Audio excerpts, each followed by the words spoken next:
Hello, valued viewers. Welcome to Payday 2 VR. Right now, what's playing is just the me fumbling around in the menus, just a time lapse of it, just to show you kind of what it looks like. In a couple seconds, I might play with the height of my belt or something.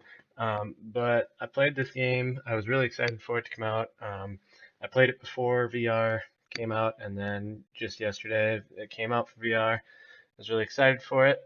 So let me go through some of the things, the aspects of the game, and what I think about them. The first one I want to talk about is movement. Everyone going into it thought that teleportation was not going to be a good thing. They didn't like the idea of the dash teleportation. Um, it seemed like what they would prefer would be the touchpad moving. I didn't have a problem with it, and actually, I kind of normally I prefer the touchpad moving, but I did like the dash teleportation in this game because if you're about to be seen, it makes it really easy to be able to just dash backwards.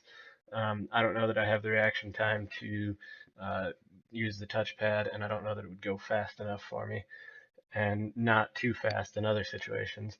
And it also, sneaking is usually a big part of this game.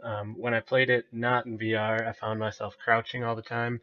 And once I got into VR, I didn't really see myself crouching a whole lot other than to use cover like in a gunfight, like he's showing right now. Um, and really, to sneak in this game, all you have to do is just not be in view. So sneaking isn't really too difficult, but there's not really a better way that I can think of around it. Um, you do seem to use your whole environment. Like I found myself like walking to the other end of my actual physical room to get around a corner and stuff like that. So being able to use the entire room scale is very useful. Um, but other than that, sneaking, sometimes there were some times where it was hard to stay hidden. But other than that, um, I thought sneaking was pretty as expected.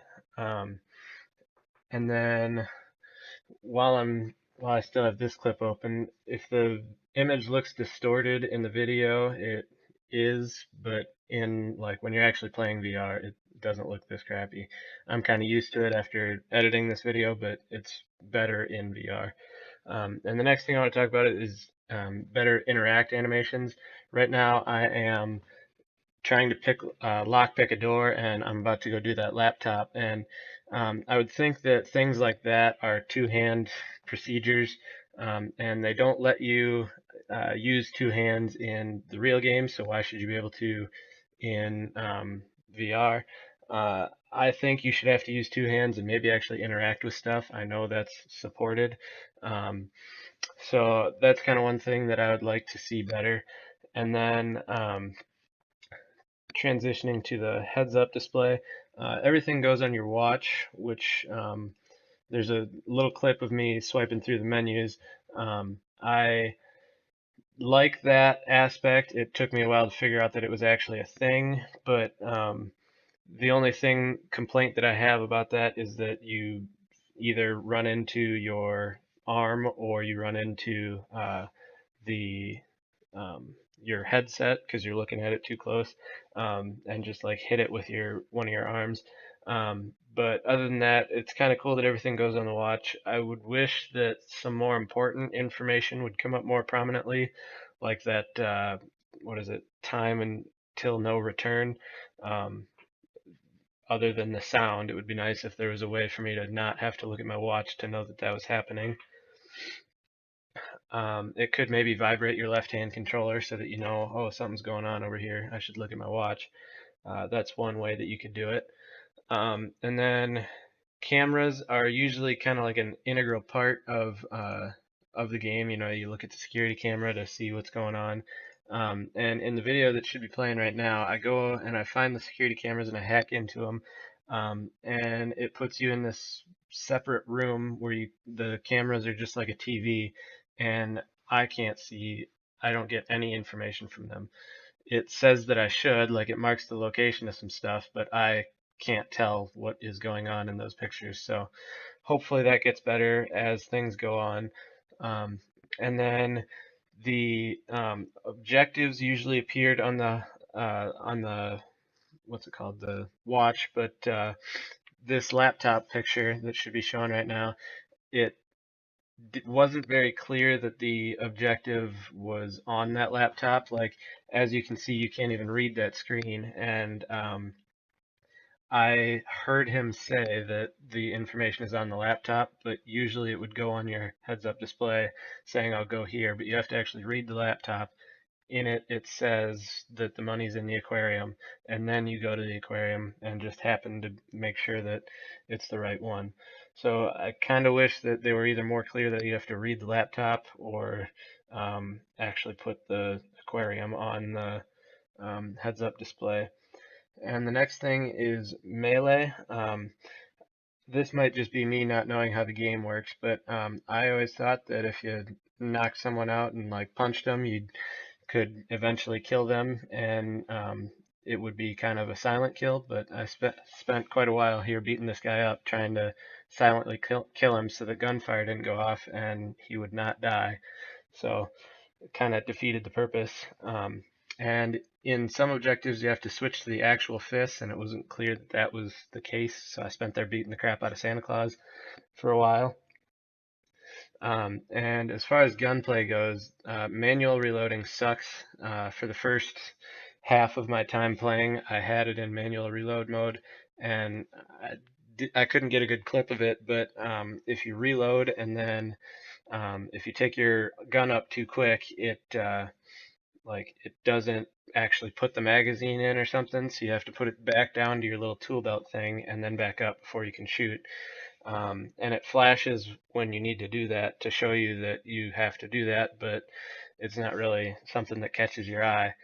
Um, and then the aiming is incredibly inaccurate, and part of the problem is that the graphics are so crappy that you can't even see the sights.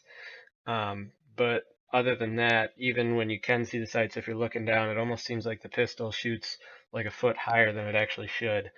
Um, but it is actually kind of fun to shoot. I couldn't find the clip of it, but right when I started one of the missions, I had a SWAT guy come down and come down the rope right in front of me, and I shot him with a headshot right away, and it felt really cool. So the gunfights are actually fun, and especially when I am in cover here, and it's just kind of like exhilarating, I guess, to be in a gunfight and be hiding and stuff like that, and having an objective, and when you're like running towards the objective, you kind of get interrupted by a gunfight, so you got to go hide and like kill everybody until the firefight stops. So that's actually a pretty fun part. As far as graphics go, it's about as good as the non-VR version was. They didn't really update the graphics any, which I didn't really expect, but compared to other VR games, it's a little bit lower than the rest of them. I think I would like it to be a little better, but I mean, it is an old game to begin with that they just ported to VR, so you can't expect too much. Um, but one thing that I wish they did fix with the graphics is that the gun sights are not even usable. Like, there's a clip, maybe I'll show it, of me trying to use the gun sights, and I eventually just put the gun away and grabbed my pistol because I knew I could shoot with the pistol.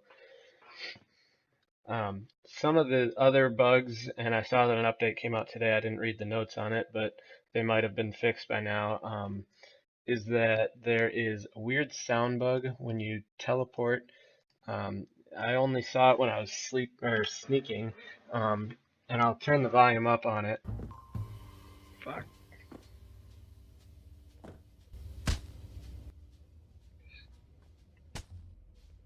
Shit. But I teleported, and then there was like a bang, and I thought it was just my hand running into a wall, but then I actually hit a wall on purpose, and even knocked a picture down, and it was not the same sound. Um, Another problem is that you're unable to move the body. I could answer the pager just fine, but you couldn't actually move the body. Like, he says over your headset to put it in the water on the yacht map, and you can't pick it up to do that. So I don't know what the deal is there. And then the other bug, which was also in the non-VR version, is that you don't have any personal space.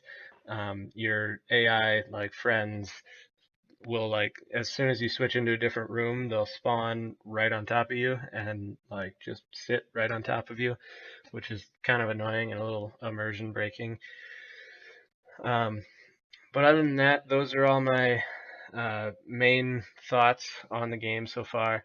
Um, the good thing is there's no lag on it. I mean, my graphics settings might have been auto set to low, I don't know, but I noticed zero lag other than in the loading screens, which there are very few games which don't have lag in the loading screens. But otherwise, I I mean, I don't really have a desire to go back and play Payday 2 right now. But if I were gonna sit down and play Payday 2, I would play it in VR over non-VR. I didn't play online, so I don't know how well that works, but I would assume it would perform about the same as it does in single player. Um, I would definitely play a Payday 3 in VR if it, like, I would buy that right away. I don't know if it's a thing, but if they came out with a newer, updated version and took their time on it and everything, I would definitely buy a new Payday 3, especially in VR. And even more so if there was the fact that you can, because of the fact that you can play one person be in VR and other people not, that is really cool. If I had friends that liked first person shooters, but other than that, yeah, those are all my thoughts on Payday 2 VR. Let me know if you agree with me or disagree with me, and be sure to like the video if you did like it, and if you didn't, leave a comment saying what you didn't like about it and what I can do to make it better. Thanks for watching. Bye.